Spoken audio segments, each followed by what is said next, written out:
X-Men: The Real Origins. The story of the real X-Men as given in the book of Jasher, and inspiration by some of our, most famous comic strip writers and uh, superhero creators. This is part two of the series.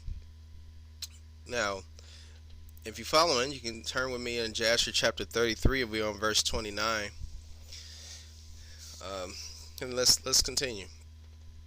And Simeon and Levi answered Hamor and Shechem his son deceitfully, saying, All you have spoken unto us we will do for you. You find that in Genesis chapter 34 verse 13. And if you're thinking like bad things about Simeon and Levi, then think again. What if your sister got raped? What if it was your sister that got raped? What would you do?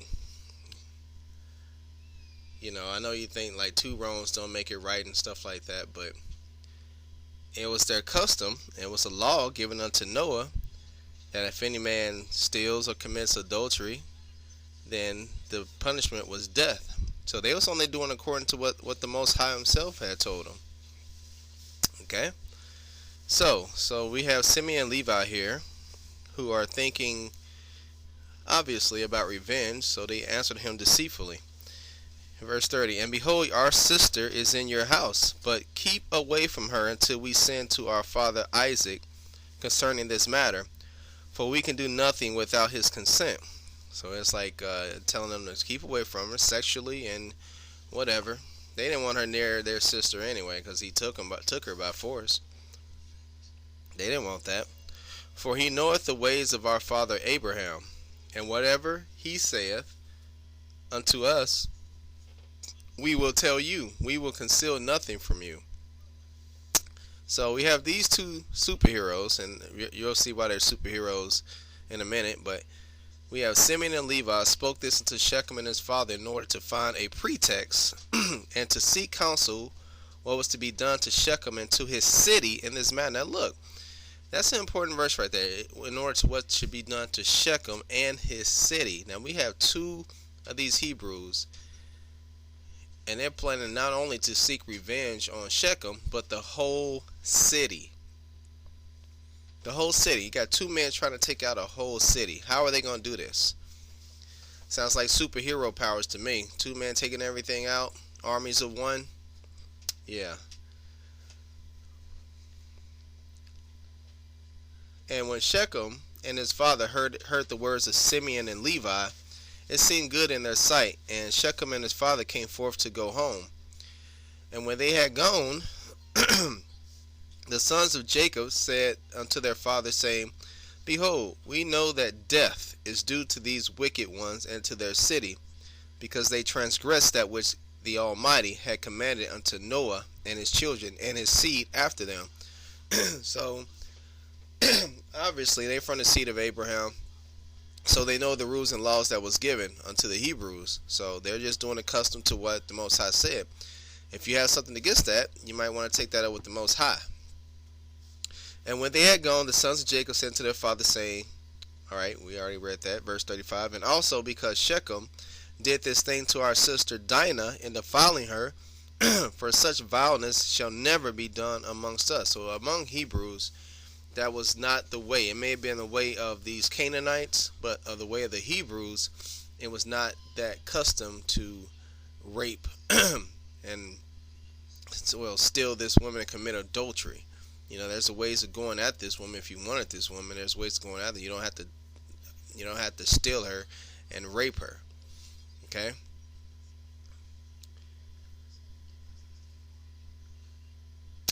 And also, all right, now therefore know and see what you will do, and seek counsel and pretext what is to be done to them, in order to kill all the inhabitants of this city. All right, there you have it. So now you have a pretext of what they want to do. They want to kill everybody in the city.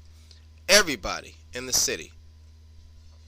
There may be some people that get away, but as far as the city still being able to function, they want to kill everybody. And Simeon said to them, here is a proper advice for you.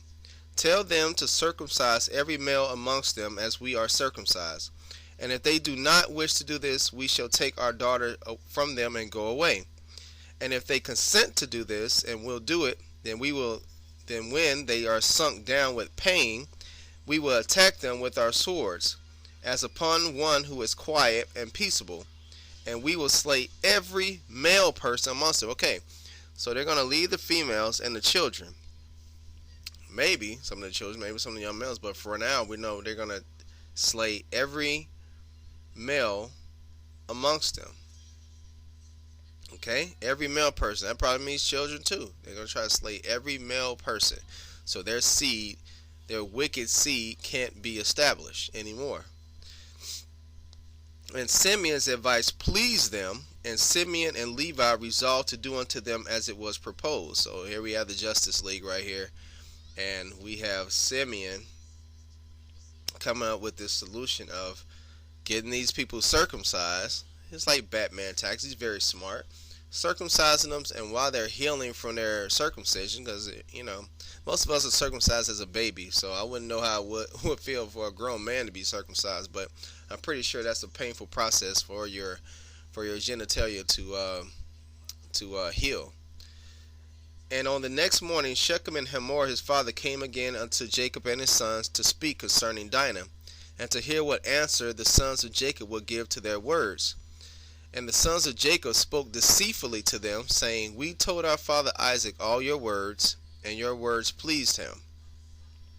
But he spoke unto us, saying, thus did Abraham his father command him from the Almighty, Yah, of the whole earth, that any man who is not of his descendants, that shall wish to take one of his daughters, shall cause every male belonging to him to be circumcised, as we are circumcised, and then we may give him our daughter for a wife. Alright, don't know if they spoke to Isaac about this or not, to Jacob about this or not, but, certainly this was their deceitful plan, and they're planning on going on with this. Now we have made known to you all our ways that our father spoken to us, for we cannot do this of which you spoken to us, to give our daughter to an uncircumcised man, for it is a disgrace to us. But herein will we consent to you to give you our daughter, and we will also take ourselves your daughters, and will dwell amongst you and be one people as you have spoken, if you will hearken to us and consent to be like us, to circumcise every male belonging to you as we are circumcised. And if you will not hearken unto us to have every male circumcised as we are circumcised, as we are commanded, then we will come to you and take our daughter from you and go away. So that's in Genesis 34 verse 14 through 17. So here we are, have the sons of Jacob laying the law down on these Canaanite men, these people at Shechem, and they're like, man, if you don't do what we say, we gonna come in your town and we gonna take them by force, man. We don't care. And I'm sure Shechem has some powerful men, and for these men to come into this town and tell him that they're going to take their sister by force is saying a lot. And Shechem and his father Hamor heard the words of the sons of Jacob, and the thing pleased them exceedingly. And Shechem and his father Hamor hastened to do the wishes of the sons of Jacob, for Shechem was very fond of Dinah, and his soul was riveted to her. So he really loved this woman. And Shechem and his father Hamor hastened to the gate of the city, and they assembled all the men of their city, and spoke unto them the words of the sons of Jacob, saying, we came to these men, the sons of Jacob, and we spoke unto them concerning their daughter. And these men will consent to do according to our wishes. And behold, our land is of great extent for them, and they will dwell in it, and trade in it, and we shall be one people. We will take their daughters, and our daughters we will give unto them for wives. All right.